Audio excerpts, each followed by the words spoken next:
Assalamualaikum warahmatullahi wabarakatuh. Bismillahirrahmanirrahim. Alhamdulillahi rabbil alamin. Wassalatu wassalamu ala asyrafil anbiya'i wal mursalin wa ala alihi wa sahbihi ajma'in. Amma ba'd.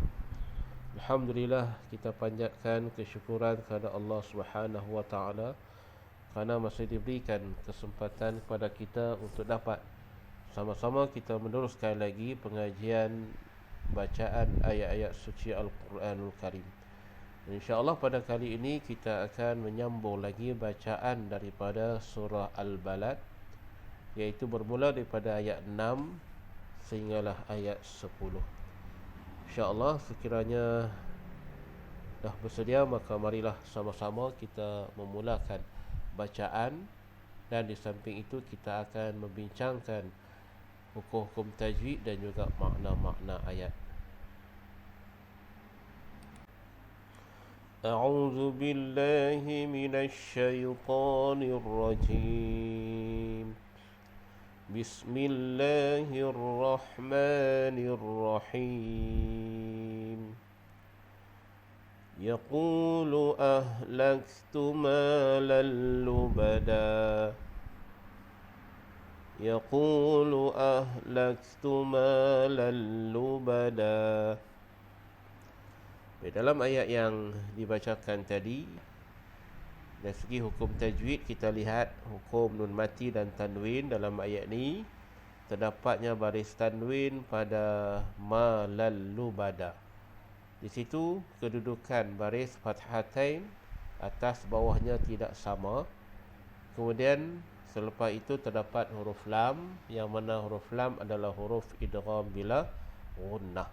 Maka bacaan di sini adalah hukum idgham bila gunnah, dibaca dengan idgham kamil. Malallubada, tanpa dibaca dengan dengung. Kemudian di sini juga kita perhatikan terdapat hukum mad asli pada yaqulu, pada qu, mad asli. Dan juga ketika kita waqaf pada lubada, di situ menjadi hukum mad iwad, dipanjangkan dengan kadar 2 harkat.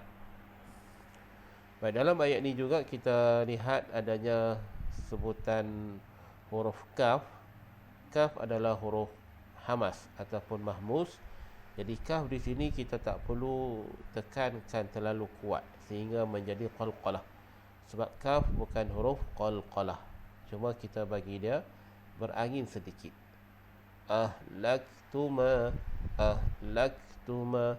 Huruf kaf ni makhrajnya adalah di bahagian pangkal lidah, sebelah dalam. Manakala huruf ha pula, ha di situ adalah ha simpul ataupun ha bulat, yang makhrajnya adalah di bahagian pangkal kerongkong, yang berdekatan dengan bahagian dada. Jadi sebutan huruf ha pastikan keluarnya di situ. Yaqulu ahlak, ahlak. Dan hamzah juga makhrajnya sama dengan huruf ha. Jadi kedua-duanya adalah di bahagian pangkal kerongkong. Yaqulu ahlaktu malan lubada. Baik, maksud ayat ini iaitu manusia yang demikian keadaannya, yakni sambungan daripada ayat yang kelima yang telah kita baca sebelum ini, menceritakan bagaimana keadaan manusia, iaitu tidaklah patut ia bermegah-megah dengan kekayaannya. Yaqulu, dan berkata, manusia tadi berkata, ahlaktu, aku telah habiskan, malan lubada, harta benda yang banyak. Malan tu artinya harta, harta benda. Lubada artinya banyak, dalam usaha menegakkan nama dan bangsa dia. Jadi dia lebih cintakan kepada harta bendanya. Itu bagi ayat yang ke-6.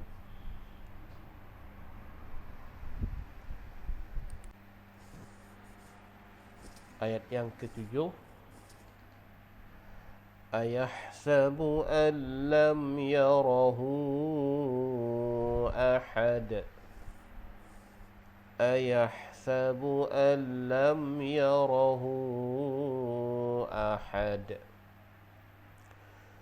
Dalam ayat ini, hukum tajwid iaitu nun mati dan tanwin, kita bertemu pada huruf nun iaitu pada an, yang mana nun di atasnya tidak ada tanda sukun bertemu dengan huruf lam.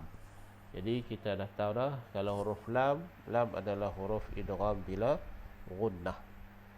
Kemudian di sini juga kita lihat ada hukum mim mati, iaitu mim yang di atasnya ada sukun. Jika di atas mim ada sukun, hukum bacaannya adalah izhar syafawi. Kita baca dia dengan nyata dan jelas. Kemudian dalam ayat ini juga terdapat hukum mat, iaitu hukum mat silah tawilah pada yarahu ahad. Hukum mat silah tawilah, cara yang mudah kita nak kenal iaitu syarat dia ada huruf hak, sama ada hak bulat ataupun hak yang bersambung. Kemudian selepas itu ada waw kecil yang di atasnya ada tanda panjang.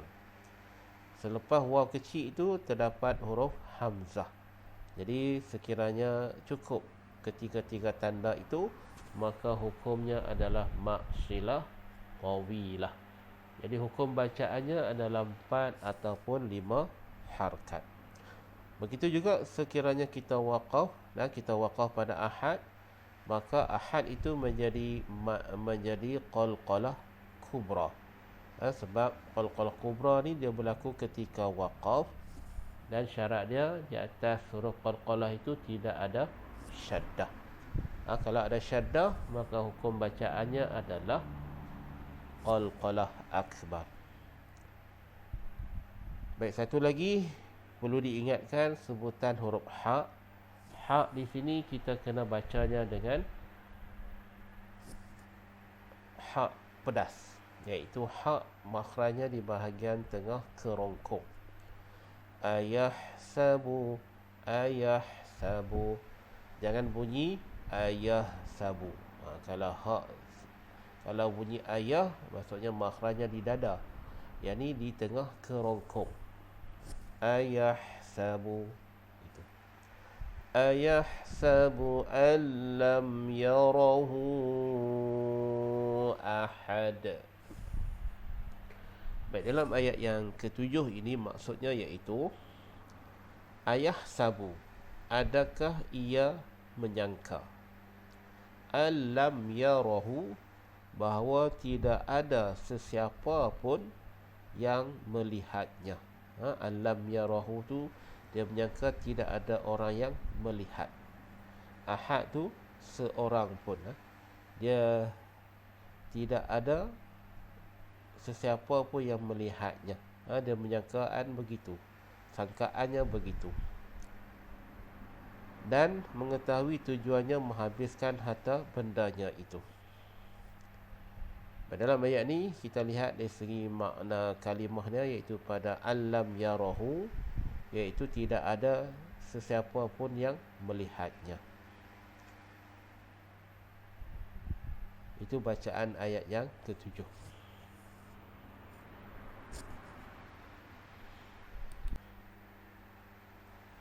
Ayat yang ke-8. Alam naj'al lahu 'ainain. Alam naj'al lahu 'ainain. Dalam ayat yang ke-8 ini, dari segi hukum tajwid, kita lihat hukum nun mati dan tanwin tidak ada dalam ayat ini. Yang ada hanyalah hukum mim mati, iaitu mim yang di atasnya ada sukun. Hukum bacaannya adalah izhar syafawi. Kemudian pada naj'al lahu, naj' itu terdapat hukum qalqalah, iaitu qalqalah sughra. Jim adalah huruf qalqalah. Kemudian naj'al lahu, al-lahu di sini huruf lam bertemu huruf lam, termasuk dalam hukum idgham mutamasilain. iaitu dua huruf yang sama bertemu. Jadi bacaannya kita baca dia dengan naj'al lahu. Kita terus masuk kepada huruf lam yang kedua. Kemudian pada lahu di sini menjadi hukum maksilah qasirah. Bagaimana kita nak kenal hukum maksilah qasirah? Syarat dia yang pertama ada huruf ha yang bersambung ataupun yang bulat. Kemudian lepas itu ada huruf waw kecil ataupun ya kecil, yang mana di atas huruf waw ataupun ya kecil itu tidak ada tanda panjang. Selepas itu terdapat huruf ain. Huruf ain ini tidak, syaratnya tidak ada huruf hamzah. Selain daripada huruf hamzah, maka termasuk dalam hukum maksilah qasirah. Beza antara tawilah qasirah, iaitu pada kalau tawilah ni dia ada waw kecil, ya kecil, yang di atasnya ada panjang dan lepas itu ada hamzah. Tapi qasirah syarat dia waw ataupun ya kecil tidak ada tanda mad dan selepas itu tidak ada huruf hamzah. Jadi itu perbezaan dia antara tawilah dan qasirah. Jadi hukum bacaannya adalah dua harakat. Kemudian ainain, ain di sini dia jadi hukum lin, kita baca dia dengan lembut. Dan nain bila kita waqaf dia menjadi hukum maklin. Jadi maklin ketika kita waqaf. Maklin ini panjangnya 2, 4 ataupun 6 harakat. Kita ulang semula. Alam naj'al lahu 'ainain. Baik, maksud ayat ini iaitu mengapa manusia terpedaya dan bermegah-megah? Tidakkah kami alam naj'al lahu, tidakkah kami telah menjadikan baginya 'ainain, iaitu dua mata, digunakan untuk ia memerhatikan kekuasaan dan kekayaan kami. Jadi Allah jadikan bagi kita ni dua mata untuk melihat kekuasaan Allah, untuk melihat kekayaan Allah itu. Jadi kita manusia ini tak perlu merasa megah dengan apa yang kita ada, sebab Allah lebih maha kaya dan maha berkuasa.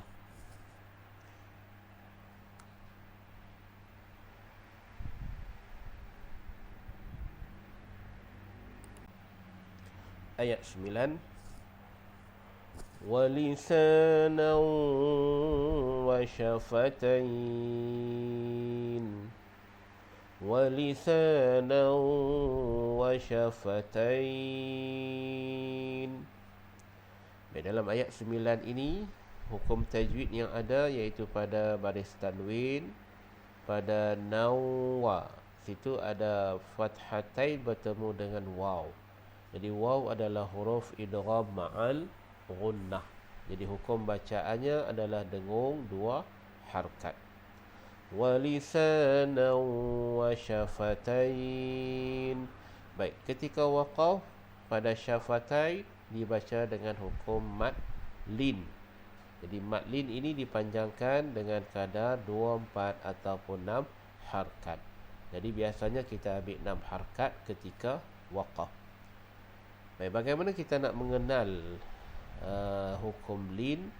Iaitu syarat dia, lin ini ada dua huruf, iaitu waw dan huruf ya. Yang mana di atas waw dan ya itu terdapat baris sukun. Dan sebelum waw dan ya terdapat huruf berbaris fathah. Jadi ketika kita bertemu di tengah-tengah ayat, maka dibaca dengan hukum lin sahaja, yakni lembut.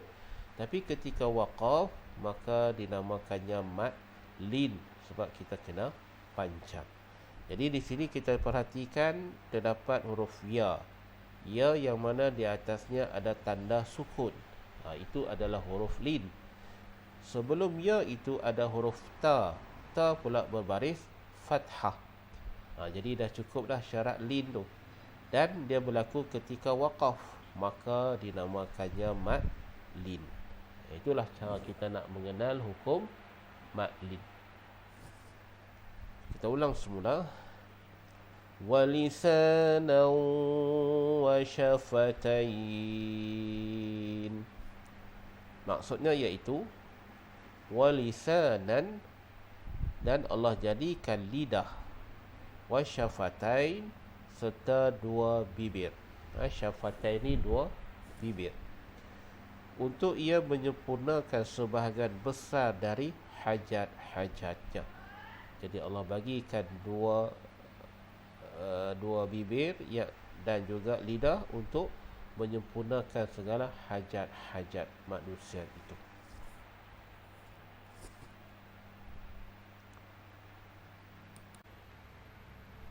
Ayat yang ke-10, wahadainahun najdain, wahadainahun najdain. Baik, dalam ayat yang dibaca tadi, hukum nun mati dan tanwin dalam ayat ini kita tidak bertemu. Hukum mim mati pun tidak ada, mat wajib, mat jaiz pun tidak ada. Yang ada kita bertemu dengan hukum mad asli dan juga hukum lin. Baik, bagaimana kita nak kenal lin? Dah diceritakan pada ayat 9 tadi. Jadi kita perhatikan pada ayat 10, dia ada hukum lin dan ada mad lin. Tengok, kalau hukum lin kita perhatikan pada huruf ya, yang mana kedua-dua tempat itu huruf linnya iaitu huruf ya, yang di atasnya ada sukun. Okey. Sebelum ya itu terdapat huruf berbaris fathah. Cuma bezanya wahadai itu dia berada di tengah kalimah, manakala najdain, dain pula dia berada di hujung ayat. Jadi apabila hukum lin yang berada di tengah kalimah, maka dipanggilnya sebagai lin ataupun hukum lin. Kita baca lembut sahaja. Tetapi bila berlaku ketika waqaf, maka dipanggilnya maklin. Jadi bacaannya kita panjang 2, 4 ataupun 6 harkat. Jadi untuk mencantikkan lagi bacaan, sebaik-baiknya kita baca dengan 6 harkat pada hukum maklin. Jika ma'aril sukun kita panjang 6, maka maklin juga kita panjang 6 harkat. Wahadainahun najdain. Baik, dalam ayat ni apa maksud dia? Wahadainahu, dan kami telah menunjukkan kepadanya. Jadi wahadainahu, Allah telah menunjukkan kepadanya an-najdain.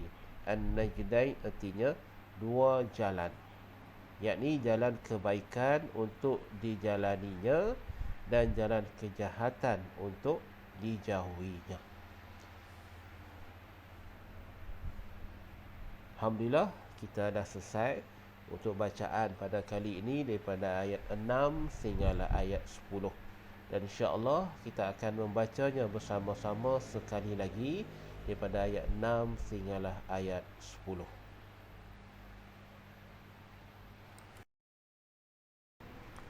أعوذ بالله من الشيطان الرجيم. يقول أهلكت مالا لبدا أيحسب أن لم يره أحد ألم نجعل له عينين ولسانا وشفتين وهديناه النجدين. صدق الله العظيم. Alhamdulillah, semoga ada manfaatnya dan insya-Allah kita akan sambung lagi bacaan dan perbincangan daripada surah Al-Balad ini. Sekian dahulu. Assalamualaikum warahmatullahi wabarakatuh.